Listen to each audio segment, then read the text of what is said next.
Okay. बिस्मिल्लाहिर्रहमानिर्रहीम। अस्सलाम वालेकुम। मैं इस वक्त मौजूद हूँ कराची का बेटा यूनुस अमीन, जिनकी खिदमत सब जानते हैं, खासकर नशे के आदि अफराद के खिलाफ जो ग्रैंड ऑपरेशन है, तो वो किसी से ढका छुपा नहीं है। तो यूनुस अमीन भाई हमारे देरीना दोस्त भी हैं, तो सोचा आज इनसे कुछ गुफ्तगू की जाए और आपकी खिदमत में पेश की जाए। अस्सलाम वालेकुम यूनुस भाई। वालेकुम अस्सलाम वरहमतुल्लाहि वबरकातुहू। यूनुस भाई, सबसे पहले तो आपसे जो सवाल पूछूंगा, कराची के बेटे, जैसा मैंने कहा तो आपकी जाय पैदाइश हुई कराची से है और कराची के किस जिले से? कराची से है और न्यू कराची से है। बल्कि अभी हम जिस जगह पर खड़े हैं माशाल्लाह अली खान पार्क के बिल्कुल सामने जाए पैदाइश भी अल्हम्दुलिल्लाह नजर आ रही है। तो कराची में ही पैदा हुए हैं, कराची में बड़े हैं, पढ़े हैं, कारोबार किया और अल्हम्दुलिल्लाह कराची में ही ये काम शुरू किया है। अच्छा, एक चीज का मैं जिक्र कर दूं, जिस जगह पे हम खड़े हैं यहीं पर ही पीछे, अगर अपने कैमरामैन से बोलूंगा मैं दिखाई दूं, यूनुस भाई की रिहाइश थी पुरानी, यहीं पे गालिबन यही घर है जहाँ पे आपकी पैदाइश है। जी बिल्कुल, मेरा वही घर है जो सामने नजर आ रहा है। तो ये यूनुस भाई का जो जाय पैदाइश की आप लोगों ने घर भी देख लिया। अच्छा, दूसरी चीज यूनुस भाई ये बताइए, मंशियात के आदि अफराद के खिलाफ ऑपरेशन करना और इस फील्ड के अंदर आना, क्या वजूहत थी? हादसाती तौर पर है या इरादा था, कसदन आप ऐसा? मुहिब वतन पाकिस्तानी होने का अल्हम्दुलिल्लाह इस बात पर सबूत दिया कि जब रोडों के ऊपर लोगों को नशा करते हुए देखा और इस पोजीशन में देखा कि चादर डालकर उन्होंने नशा शुरू किया। 4 अफराद, 6 अफराद, 7 अफराद नशा भी कर रहे हैं चादर के नीचे छुपकर, और उसके बाद कुछ प्लानिंग भी हो रही है। अब वो प्लानिंग का कैसे पता चला कि वो चादरों पर नशा करने के बाद अपने घर पर नहीं गए, बल्कि उसी चादर को उन्होंने एक थैले में डाला जिसको जादुई बोरा कहते हैं, और फिर उन्होंने चोरियां शुरू की। जब इस तरह के कराची में अमूमी तौर पर मामला को देखा तो अल्हम्दुलिल्लाह इस काम का हमने स्टेप लिया। क्योंकि अभी आप जो मुझसे बात कर रहे हैं, एक इदारा आप भी चला रहे हैं, कराची हाईलाइटिंग जो है कराची सेल का, मीडिया का एक बड़ा है। शुरू में उसमें 5 लोग थे, आज 1000 लोग हैं और फौरन खबर को कैच करते हैं। यानी आपने काम स्टार्ट किया तो अभी आप इस मकाम पर पहुंचे, तो हमने भी अल्हम्दुलिल्लाह उस वक्त काम शुरू किया और इस वक्त हम ग्रैंड ऑपरेशन पर पहुंच चुके अल्हम्दुलिल्लाह। अल्हम्दुलिल्लाह हमें भी फखर है इस बात का कि कराची क्राइम हाईलाइटिंग सेल की एडमिन कमेटी में यूनुस अमीन भाई, आप उसका हिस्सा है। अच्छा, बल्कि मैं खुद भी शायद एडमिन हूँ। आप खुद भी एडमिन है। अच्छा यूनुस भाई, क्राइम के हवाले से आपने बात करी, जो नशे अपराध है यही लोग जो चोरी चकारी में भी मुलविस होते हैं, कब्रिस्तानों में भी आपने ग्रैंड ऑपरेशन किए, वहाँ से भी बहुत सारी चीजें, बाइकों का सामान बरामद किया। तो क्राइम रेट के अंदर आप समझते हैं कि कमी आ रही है? आपका जो ग्रैंड ऑपरेशन है इतना इफेक्टिव है जिससे कराची का क्राइम रेट जो है वो भी कंट्रोल हो रहा है। हीरोइनची एक मामूली अल्फाज है कि हीरोइनची ने चोरी कर ली। हीरोइनची एक बहुत बड़ा अल्फाज है, ये आपकी तमाम चीजों को चोरी कर रहा है। बाइक को ये चोरी कर रहा है, बैटरी को ये चोरी कर रहा है, गैस के मीटर, बिजली के मीटर और जेरे जमीन जितनी केबिन है वो खोद देते हैं, हत्ता के बड़े बड़े पुल काट देते हैं। गटर का ढकना एक आदमी नहीं उठा सकता, 40 किलो का ढकना वो उठा के ले जाते हैं। कब्रिस्तान के अंदर स्लैब को तोड़कर सरिया निकाल लेते हैं, बड़ी बड़ी रिंगे निकाल लेते हैं। अभी मैं बोल्टन मार्केट से होकर आ रहा हूँ, इतना मोटा ताला काट के 40,000 रुपए का हीरोइन सामान ले जा। वो किसी खातून का ठिया था, वो बेचारी रोड पर रो रही है। कौन सा वो क्राइम है जो नहीं करते हैं?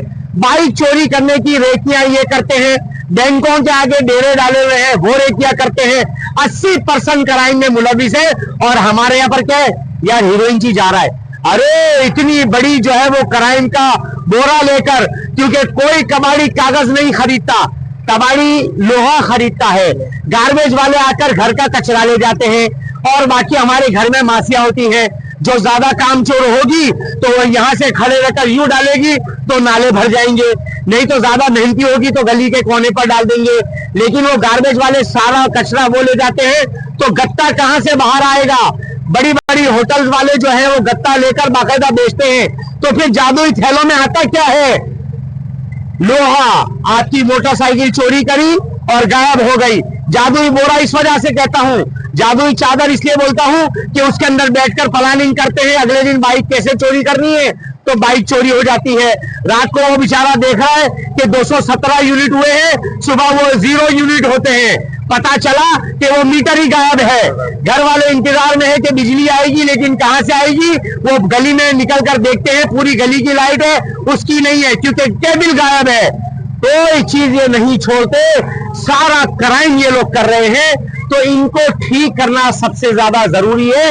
और मैं आपको बड़ी मजे की बात बताऊं, आपके छोटे से सवाल में बड़ा जवाब देना इसलिए जरूरी है ताकि आवाम को यह पता चले कि इसके जिम्मेदार उस मंशात के आदी लोगों के घर वाले भी हैं, क्योंकि उन्होंने तो उनको बाहर निकाल दिया कि ये नशा करता है, घर में मोबाइल चोरी कर रहा है, बहनों का जहेज बेच दिया और पीतल के बर्तन भी उसने बेच दिए, लेकिन वो कराची की आवाम के लिए जिंदा है। वो कराची की आवाम की कोई चीज नहीं छोड़ता। ये मोटरसाइकिल खड़ी की, ये 5 मिनट में गायब। 50,000 रुपए की मोटरसाइकिल 3,000 में बेच दी जाती है, खुल जाती है, बिक जाती है, सड़ जाती है, चेचिस पड़ा हुआ है। वो बेचारा आदमी 50,000 की मोटरसाइकिल कहां से लेकर आएगा? इसलिए मजलूम तबका नहीं है, बेशक काबिल रहम है। इसलिए आवाम से गुजारिश है, खुदारा मंशात के आदि लोग जो आप लोगों ने ठुकरा कर बाहर छोड़े हुए हैं, वो कराची की आवाम के लिए जिंदा है, उनका भरपूर नुकसान कर रहे हैं, रोजाना नशा कर रहे हैं, चादर के अंदर जो है उसका इजाफा होता जा रहा है, अपनी नस्ल को वो खराब कर रहे हैं, अपने दोस्तों को लगा रहे हैं, तादाद बढ़ती जा रही है। खुदारा मुहिब्बे वतन पाकिस्तानी होने का सबूत है, इनको दोबारा अपने घर पर लेकर आए। बाहर कोई पीने वाले नहीं होंगे तो क्राइम भी नहीं होंगे और जराइम भी नहीं होंगे और मंशात से पाक माशरा होगा, उसमें आवाम का बड़ा किरदार होगा। भाई बिल्कुल आखिरी सवाल और मैं चाहूंगा मुख्तसर जवाब दें आप मुझे। थक गए मुखालफिन, अभी अब आपका सवाल जो आ रहा है मुखालफिन की जानिब से आ रहे हैं ना, अब देखें जो आपके मुखालफिन है वो तनकीद करते कि यूनुस तमीम भाई बहुत अच्छा काम कर रहे हैं, नशे अफराद को पकड़ भी रहे हैं, नशे के खिलाफ काम भी रहे हैं, लेकिन वो लोग जो मंशियात फरोश है उनके खिलाफ यूनुस तमीम क्यों क्रेक डाउन नहीं करता जहाँ से मंशियात सप्लाई हो रही है? आपका नाम क्या है? मुजम्मिल। मुजम्मिल भाई, जैसे आप एक सिविल है वैसे मैं एक सिविल हूँ, तो सिविल लोग क्या मंशात फरोश पकड़ सकते हैं? नहीं कर सकते। हमारी एक एनजीओ है, मैं डायरेक्टर पाकिस्तान रिहैब हूँ। मेरा काम मंशात के आदि लोगों को लेकर हॉस्पिटल में दाखिल करवाकर उनको ठीक करके वापस माशरे का हिस्सा बनाना है। मंशात फरोश पकड़ना कौमी सलामती इदारों का काम है। अब जो ये तनकीद करते हैं उनसे गुजारिश है कि बुग़्ज़ पुलिस से बाहर आ जाओ तो आपको मंशात फरोश कैफर अंजाम तक पहुंचते हुए नजर आएंगे। एक नर्स हॉस्पिटल की वो सर्जन नहीं बन सकती, एक कंपाउंडर दिल का और हार्ट का ऑपरेशन नहीं कर सकता, क्योंकि हर आदमी का काम होता है। हमारा काम रिहैब करना है, मंशात फरोशों को पकड़ना इदारों का काम है, वो पकड़ रहे हैं। हम सिर्फ माशरे के उन लोगों को जिनको आप लोगों ने ठुकरा दिया है उनको एक बहाली मराकज़ की तरफ लेकर जाना है। वो भी उस वक्त ठीक होंगे जब उनको 3 लोग छुड़ाने नहीं आएंगे। मंशात फरोश, चोरी का माल खरीदने वाले कबाड़िए और उनके सहूलतकार अगर वो नहीं आएंगे जब भी वो ठीक होकर निकलेंगे, नहीं तो अगले दिन वो बोरा लेकर बाहर आएंगे और कहेंगे हैदी वालों ने छोड़ दिया। छोड़ा नहीं जाता, छोड़वाया जाता है। जी बहुत शुक्रिया, बहुत शुक्रिया, जज़ाकल्लाह। ग्रेट ऑपरेशन हो गया जिनका शहीद भाई